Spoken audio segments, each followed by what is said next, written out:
بسم اللہ الرحمن الرحیم۔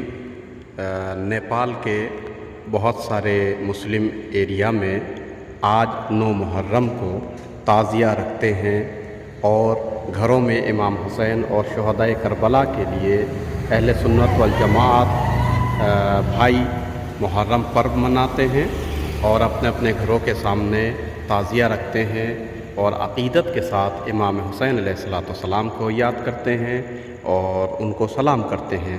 تو آج چلیے محرم کے لیے اور تعزیہ کے لیے ہم ملاقات کرتے ہیں ایک ڈاکٹر صاحب سے۔ ڈاکٹر نور محمد صاحب ہیں ہمارے سامنے اور جنہوں نے اپنے گھر کے سامنے تعزیہ رکھا ہے، اور یہ تعزیہ جا بجا آپ دیکھیں گے، دیکھیے بازو کے گھر میں بھی جہاں لائٹ جل رہی ہے وہاں بھی ہے، پیچھے کے گھر میں بھی ہے، اور یہ پورے نیپال اور جہاں بھی پہاڑوں تک میں بھی یہ ہوتا ہے۔ تو نور صاحب، آج کے اس تعزیہ کے بارے میں چند شبد آپ بولیے۔ جو لوگ نہیں جانتے ہیں تعزیہ کیا ہوتا ہے، محرم کیا ہوتا ہے، یا نیپال میں کیا ہوتا ہے، 2 جملے آپ اس کے بارے میں پلیز بولیے ہندی زبان میں۔ السلام علیکم۔ وعلیکم السلام۔ تعزیہ جو ہے 9 محرم کو رکھتے ہیں، کیونکہ ہمارے نبی صلی اللہ علیہ وسلم کے نواسے حضرت امام حسین کو کربلا میں شہید کر دیا گیا۔ اس دن وہ بے گھر اپنے وطن کو چھوڑ کے کوفہ گئے، وہاں پہ کربلا میں ان کو شہید کیا گیا۔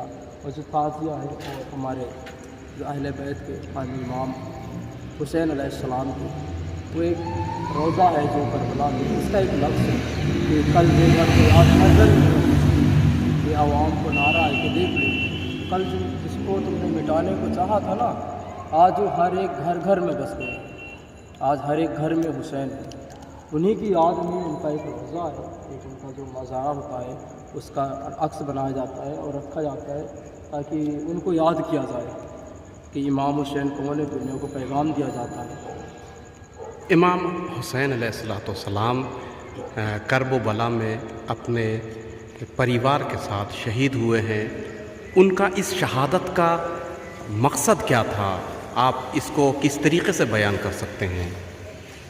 جو ان کا شہادت تھا وہ ظلم کے خلاف نیائے تھا، جو اس وقت کا حاکم تھا۔ اگر اس دن مولا حسین اگر نہ نکلتے تو شاید آج کوئی بھی مسلمان ظلم کے خلاف کھڑا نہ ہوتا۔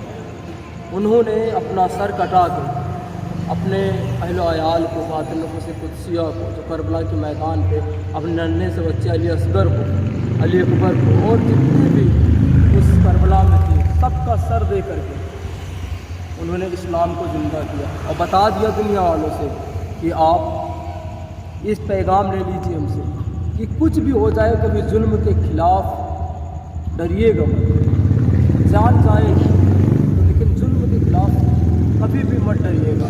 دیکھیے ڈاکٹر نور محمد صاحب، ظلم کے خلاف امام حسین نے کرب و بلا میں موومنٹ کیا اور قیام کیا، چاہے اکیلا ہی ہو، 72 کو لے کر 80,000 کے سامنے وہ ڈٹ کر کھڑے ہو گئے۔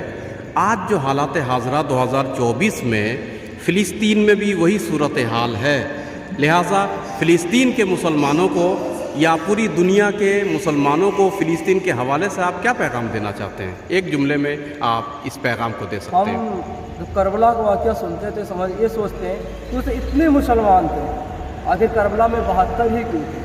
وہ چیز فلسطین کو دیکھ کے یاد آ رہا ہے کہ مسلمان تو آج بلینس میں، کروڑوں اربوں میں، لیکن ان مظلوم کے ساتھ کوئی نہیں جو حق ہے۔ وہ اپنے وطن کے لیے لڑ رہے ہیں، لیکن ان کا ساتھ دینے والے جو اپنے آپ کو مسلمانوں کا ٹھیکیدار تک سمجھتے ہیں وہ نہیں کھڑے ہو رہے ہیں۔ ان کے ساتھ اگر آج کوئی ہے تو ایک قوم ہے، میں تو کھل کے کہتا ہوں وہ ایران کھڑا ہوا ہے۔ اگر ان کی مدد کر رہا ہے کوئی تو وہ ہے، باقی تو اپنے آپ کو مسلمان کہتے ہیں، انہی کا سامان کھا رہے ہیں۔ تو ان میں کربلا فلسطین میں یہی سمجھ میں آیا کہ اس دن 72 کیوں تھے، آج وہ اکیلا تھا۔ کہ مسلمان اس دور میں بھی تھے، مسلمان آج بھی ہے نا، لیکن کھڑا صرف کم ہی لوگ ہیں۔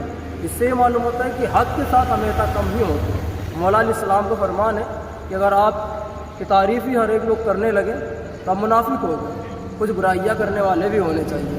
اب ایک مدد کر رہا ہے تو باقی ان کی برائیوں پہ لگے ہوئے ہیں کہ ان کی برائی کیسے کرے، وہ غلط ہے، وہ یہ ہے، وہ ہے، ان پہ الگ ہی فتویٰ لگا رہے ہیں۔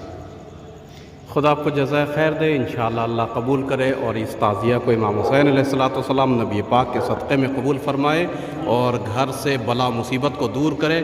میرے ناظرین، میں عرض کر دوں، نور محمد صاحب کے والد اور والدہ وہ شخصیت ہیں جو نیپال گنج میں تعزیہ کو، اس تعزیہ شریف کو بنانے میں بہت مشہور ہیں اور بلیدان ہیں، قربانی دیتے ہیں۔ اور یہاں تک کہ ابھی ہم نے دیکھا کہ یہاں ایک ہندو بھائی بھی اس تعزیہ کو پرنام کرنے، شردھا اور احترام کے ساتھ سلام کرنے وہ آئے، اور باقاعدہ اپنے گھر سے اگربتی، لوبان اور تبرک بھی لے کر آئے۔ تو یہ جو پیار ہے، محبت ہے، صدبھاؤ ہے، وہ امام حسین علیہ السلام سے ملتا ہے۔ لہٰذا پھر انشاءاللہ آپ کو ملائیں گے ہم کس طریقے سے تعزیہ بناتے ہیں اور کس طریقے سے تعزیہ داری نیپال میں کی جاتی ہے۔ میرے ناظرین کو بہت بہت شکریہ اور خدا حافظ۔ کل عاشور کا دن ہے، امام حسین علیہ السلام کو یاد رکھا جائے گا دنیا میں، چونکہ حضرت زہرا کی دعا ہے حسین ابن علی کی یاد پوری دنیا میں منائی جائے گی۔